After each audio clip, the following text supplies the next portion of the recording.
कभी रास्ते जुदा हो जाते हैं, कभी फैसला भी बदल जाते हैं। जो दिल से कभी दूर चले जाते हैं वो किस्मत से फिर मिल जाते हैं। পশ্চিমবঙ্গের প্রাক্তন মুখ্যমন্ত্রী ও তৃণমূল কংগ্রেস নেত্রী মমতা বন্দ্যোপাধ্যায়কে ঘিরে এখন রাজনৈতিক মহলে তীব্র আলোচনা চলছে। তাহলে কি বহু বছরের দূরত্ব ভুলে তিনি আবার কংগ্রেসে ফিরতে চলেছেন? দিল্লির রাজনৈতিক মহলে শোনা যাচ্ছে কংগ্রেসের শীর্ষ নেতৃত্বের তরফে নাকি মমতা বন্দ্যোপাধ্যায়ের কাছে নতুন বার্তা পৌঁছেছে। এই জল্পনার কেন্দ্রে রয়েছেন প্রাক্তন কংগ্রেস সভানেত্রী সোনিয়া গান্ধী। যদিও এখনও পর্যন্ত কোনো আনুষ্ঠানিক ঘোষণা নেই, তবুও রাজনৈতিক মহলে গঞ্জন ক্রমশই বাড়ছে। একসময় কংগ্রেসের এই গুরুত্বপূর্ণ মুখ ছিলেন মমতা বন্দ্যোপাধ্যায়। পরবর্তীতে মতাদর্শগত দূরত্বের কারণে তিনি গড়ে তোলেন তৃণমূল কংগ্রেস। দীর্ঘ রাজনৈতিক যাত্রায় কংগ্রেস ও তৃণমূল কংগ্রেসের সম্পর্ক কখনো সহযোগিতার, কখনো সংঘাতের থেকেছে। নমস্কার, আমি পাপুল মুর্মু। আজ আমরা আলোচনা করব মমতা ব্যানার্জির ভবিষ্যৎ রাজনৈতিক পরিকল্পনা নিয়ে। জাতীয় রাজনীতিতে ফের একবার জোর জল্পনা। পশ্চিমবঙ্গের প্রাক্তন মুখ্যমন্ত্রী ও তৃণমূল কংগ্রেস নেত্রী মমতা বন্দ্যোপাধ্যায়কে নিয়ে শুরু হয়েছে নতুন রাজনৈতিক সমীকরণের আলোচনা। দিল্লির রাজনৈতিক মহলে কান পাতলে শোনা যাচ্ছে এক চাঞ্চল্যকর প্রশ্ন, তাহলে কি বহু বছরের দূরত্ব ভুলে ফের কংগ্রেসের হাত ধরতে চলেছেন মমতা বন্দ্যোপাধ্যায়? রাজনৈতিক মহলে গুঞ্জন, কংগ্রেসের শীর্ষ নেতৃত্বের তরফে নাকি মমতা বন্দ্যোপাধ্যায়ের কাছে পৌঁছেছে নতুন বার্তা, আর সেই বার্তার কেন্দ্রবিন্দুতে রয়েছেন প্রাক্তন কংগ্রেস সভানেত্রী সোনিয়া গান্ধী। যদিও এ নিয়ে কোনো সরকারি ঘোষণা নেই, তবুও জল্পনার আগুনে ঘি পড়েছে দিল্লি থেকে কলকাতা দুই রাজনৈতিক কেন্দ্রে। একসময় কংগ্রেসের সৈনিক ছিলেন মমতা বন্দ্যোপাধ্যায়। কংগ্রেসের টিকিটে সাংসদ হয়েছেন, রাজনীতির ময়দানে নিজের পরিচিতি গড়েছেন। কিন্তু পরবর্তীকালে মতাদর্শগত ও সাংগঠনিক দ্বন্দ্বের জেরে কংগ্রেস ছেড়ে গড়ে তোলেন তৃণমূল কংগ্রেস। তারপর দীর্ঘ প্রায় 3 দশক ধরে কংগ্রেস ও তৃণমূল কংগ্রেসের সম্পর্ক কখনো বন্ধুত্বপূর্ণ, কখনো সংঘাতপূর্ণ থেকেছে। কিন্তু বর্তমান রাজনৈতিক পরিস্থিতিতে কি সেই পুরনো সমীকরণ বদলে দিতে চলেছে? রাজনৈতিক বিশ্লেষকদের মতে রাজ্যের সাম্প্রতিক রাজনৈতিক পরিবর্তনের পর তৃণমূল কংগ্রেসের সাংগঠনিক শক্তি আগের তুলনায় অনেকটাই চাপে পড়েছে। দলের একাধিক নেতাকর্মীর অবস্থান বদল, রাজনৈতিক মেরুকরণ এবং নতুন ক্ষমতার সমীকরণ তৃণমূলের ভবিষ্যৎ নিয়ে প্রশ্ন উঠছে। এই পরিস্থিতিতে জাতীয় স্তরে নিজের রাজনৈতিক প্রাসঙ্গিকতা বজায় রাখতে মমতা বন্দ্যোপাধ্যায় নতুন রাজনৈতিক মিত্র খুঁজতে পারেন বলেই মনে করছেন অনেকেই। অন্যদিকে কংগ্রেসও বর্তমান জাতীয় রাজনীতিতে নিজেদের শক্তি পুনর্গঠনের চেষ্টায় রয়েছে। বিরোধী রাজনীতিকে এক ছাতার তলায় আনার কৌশল নিয়ে এগোতে চাইছে হাত শিবির। সেই জায়গা থেকেই কি মমতা বন্দ্যোপাধ্যায়কে ফের কংগ্রেসে স্বাগত জানানোর চিন্তাভাবনা? তবে এই সম্ভাব্য সমীকরণের পথে সবচেয়ে বড় রাজনৈতিক বাধা হতে পারে পশ্চিমবঙ্গ কংগ্রেসের একাংশের আপত্তি। রাজনৈতিক মহলের একাংশে মনে করিয়ে দিচ্ছেন অতীতেও তৃণমূল কংগ্রেসের সঙ্গে ঘনিষ্ঠতা ও রাজনৈতিক সমঝোতার প্রশ্নে রাজ্য কংগ্রেসের একাংশের মধ্যে তীব্র আপত্তি দেখা গিয়েছিল। বিশেষ করে প্রদেশ কংগ্রেস সভাপতি থাকাকালীন অধীর রঞ্জন চৌধুরী বারবার প্রকাশ্যে তৃণমূল কংগ্রেস এবং মমতা বন্দ্যোপাধ্যায়ের রাজনৈতিক অবস্থানের সমালোচনা করেছিলেন। তার বক্তব্যে ছিল পশ্চিমবঙ্গ কংগ্রেসের প্রধান রাজনৈতিক প্রতিপক্ষ শুধুমাত্র বিজেপি নয়, তৃণমূল কংগ্রেসও। ফলে তৃণমূলের সঙ্গে কোনো রাজনৈতিক সমঝোতা বা ঘনিষ্ঠতা রাজ্য কংগ্রেসের কর্মী সমর্থকদের মধ্যে বিভ্রান্ত তৈরি করতে পারে। ভবিষ্যতে যদি মমতা বন্দ্যোপাধ্যায়ের কংগ্রেসে যোগদান বা বৃহত্তর সাংগঠনিক সমঝোতার মধ্যে কোনো পরিস্থিতি তৈরি হয়, তাহলে পশ্চিমবঙ্গ কংগ্রেসের একাংশের আপত্তি এবং দীর্ঘদিনের রাজনৈতিক দ্বন্দ্ব বড় চ্যালেঞ্জ হয়ে উঠতে পারে। প্রশ্ন উঠছে, দিল্লির নেতৃত্ব যদি এমন কোনো সিদ্ধান্তের দিকে এগোয়, তাহলে রাজ্য কংগ্রেসের নেতারা কি তা সহজভাবে মেনে নেবেন, নাকি দলের অন্দরে নতুন বিতর্কের সূত্রপাত হবে? সেই উত্তর অবশ্যই সময় দিবে। রাজনৈতিক মহলের একাংশের মতে প্রথম এবং প্রধান শর্ত হতে পারে মমতা বন্দ্যোপাধ্যায় ও তার ঘনিষ্ঠ নেতৃত্বের রাজনৈতিক মর্যাদা বজায় রাখা। কংগ্রেসে ফিরে গেলেই তিনি যে সাধারণ কর্মী হিসাবে থাকবেন না তা বলাই বাহুল্য।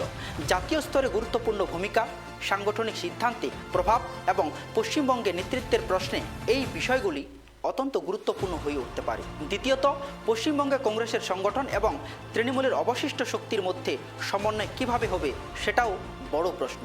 তৃতীয়ত, অতীতের রাজনৈতিক সংঘাত, পরস্পরের বিরুদ্ধে করা অভিযোগ এবং দীর্ঘদিনের দূরত্ব, এইসব ভুলে নতুন করে পথ চলা আদৌ কি সম্ভব হবে সেটাও সময় বলবে। পশ্চিমবঙ্গের সাম্প্রতিক রাজনৈতিক পরিস্থিতি নিয়ে এখনও তুমুল চর্চা চলছে রাজ্য থেকে রাজধানী দিল্লি পর্যন্ত। ভোটের ফলাফল প্রকাশের পর থেকেই তৃণমূল কংগ্রেসের সাংগঠনিক ভবিষ্যৎ নিয়ে নানা প্রশ্ন উঠতে শুরু করেছে।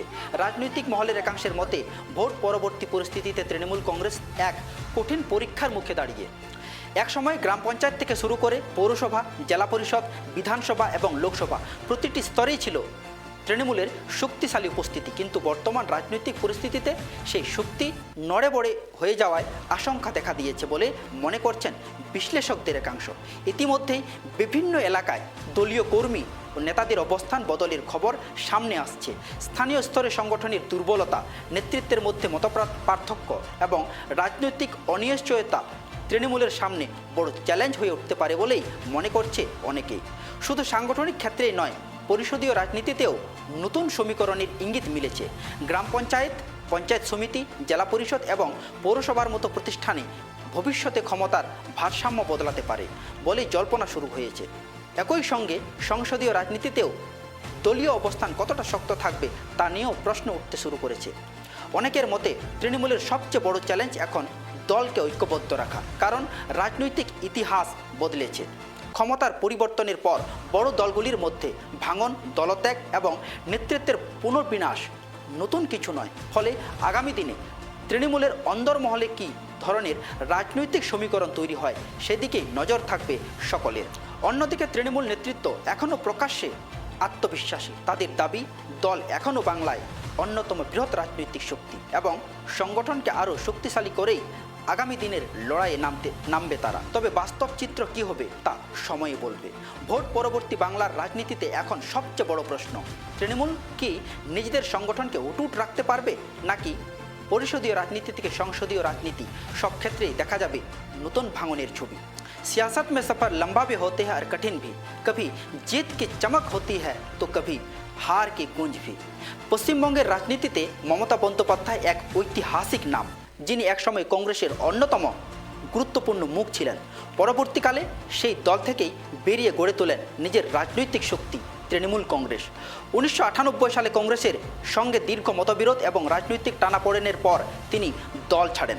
লক্ষ্য ছিল একটাই, পশ্চিমবঙ্গে দীর্ঘদিনের বামফ্রন্ট শাসনের বিরুদ্ধে একটি শক্তিশালী বিকল্প তৈরি করা। এই উদ্দেশ্য নিয়েই জন্ম নেয় তৃণমূল কংগ্রেস। ধীরে ধীরে আন্দোলন, সংগঠন এবং জনসমর্থনের মাধ্যমে দলটি রাজ্যে শক্ত ভিত তৈরি করে অবশেষে 2011 সালে ইতিহাস তৈরি হয়। 34 বছরের বাম শাসনের অবসান ঘটিয়ে তৃণমূল কংগ্রেস ক্ষমতায় আসে আর মুখ্যমন্ত্রী হন মমতা বন্দ্যোপাধ্যায়।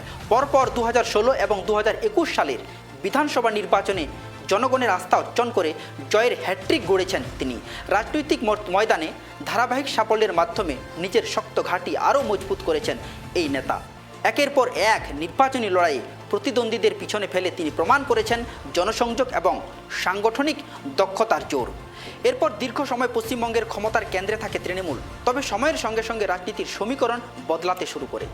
2026 বিধানসভা নির্বাচনে বড় রাজনৈতিক পরিবর্তন ঘটে। ফলাফল দেখা যায়, তৃণমূল কংগ্রেস রাজ্যে ক্ষমতা হারায় এবং বিজেপি বিপুল সংখ্যাগরিষ্ঠতা নিয়ে সরকার গঠন করে।